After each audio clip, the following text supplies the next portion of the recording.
Hi,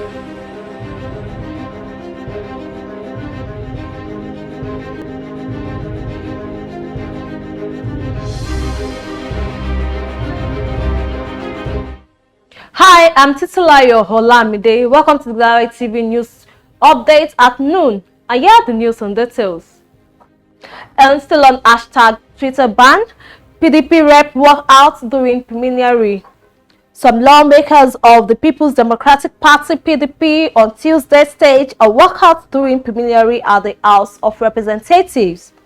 The lawmakers staged the walkout after its caucus leader Kingsley Chinda was ruled out of order by Speaker of the House Femi Gbajabiamila.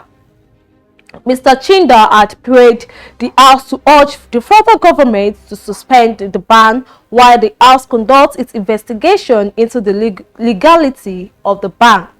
Chinda noted that the implication is that the ban would remain for 10 days and the rights of Nigerians will be kept in abeyance during the period of its investigation.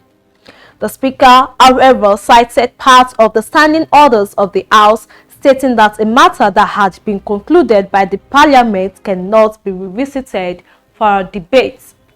The Speaker therefore ruled Chinda out of order, a decision that did not go down well with some members of the opposition who walked out of preliminary. The PDP lawmakers also insisted that they would continue with their threat to go to court over the matter. PDP caucus in the House of Representatives had earlier threatened legal action against the federal government over its ban of Twitter operation in Nigeria. Leader of the caucus in a statement last week Sunday noted that the Nigerian government does not have the power to ban the social media platform, arguing that the action lowers the country's image in the eyes of other democratic nations. Governor Akeredolu commissions Amoteku's headquarters control room in Ondo. The governor made the remark during the official commissioning of Amoteku's Corps Administrative Headquarters and Control Center in Aladbaka, Akure, the state capital, on Tuesday. The establishment of Amoteku, according to Governor Akeredolu, is more of an all-compromising approach to dealing with elements opposed to the country's unity and people's well-being. The new headquarters has a control room with all the essential equipment, which situation reports are compiled and forwarded to security agencies' authorized channels. Governor Akeredolu applauded Amoteku's idea to combine local and artificial intelligence to boost capacity in the battle against crime, which has reached alarming proportions. The new structure, according to Arakunrin Akeredolu, is a sign of his administration's ambition and unwavering dedication to the values sworn to during the beginning of Amoteku's project in Ibadan, Oyo State, in January 2020. The governor thanked the people of Sunshine State for their understanding and cooperation in obeying laws and regulations guiding the movement of motorcycles. He, however, solicited the cooperation of indigenes of the state in diaspora to assist his administration in terms of funds and crime-fighting equipment in order to protect the state's heritage and bequeath a peaceful and safe place to the next generation. The event was attended by members of the State House of Assembly, led by the Speaker, retired Honorable Bamidele Oleleye-Logun, Secretary of the State Government, Princess Oladuni Odu, and other members of the State Executive Council, traditional rulers led by the Chairman of the State Council of Obas, Oba Frederick Obateru Olugbo of Ugbo Kingdom, heads of security agencies, Amoteku commanders in Ekiti, Osun, and Ogun State, among other dignitaries. Plus, Northern food and cattle dealers threatened to stop food supply nationwide. The Amalgamated Union of Foodstuff and Cattle Dealers of Nigeria have again threatened to stop food supply to the south and other parts of the country. The union said it will carry out the threat within 3 weeks if government at all levels fail to meet its demands within 3 weeks. The national president of the union, Mohammed Atai, who spoke with journalists at the end of an emergency meeting of the union in Abuja on Tuesday evening, lamented that since the Kogi State Governor Yahaya Bello intervened in the last 3 months, which led to the suspension of their 6-day industrial nation action, nothing has been done to the union's agitation. The union had in March 2021 gone on strike and stopped supply of foodstuffs to the south following allegations of killings of its members, illegal roadblocks and extortions from its members.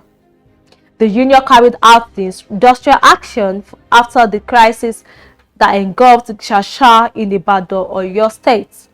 Said said after reviewing the issues, the union resolved to throw its weight behind the onion sellers, which had already commenced cutting off supply to the southern parts of the country. He warned that the union might not guarantee industrial harmony after 3 weeks from now should government fail to meet the union's agitations.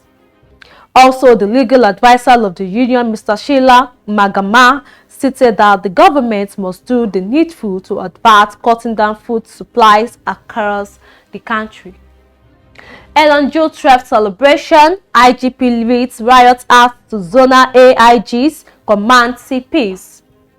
As June 12th commemoration of Democracy Day approaches, the Inspector General of Police, IGP Usman Akali Baba, has directed zonal assistant inspectors general of police and commissioners of police in the state and FCT to deal firmly with any person or group who may want to take advantage of the events to threaten internal security order. Speaking during a meeting with strategic commanders of the Nigerian Police Force in Abuja, the IGP urged them to remain civil with law-abiding citizens during the Democracy Day celebration. And now we move to foreign scene. Trump hails Nigeria for banning Twitter.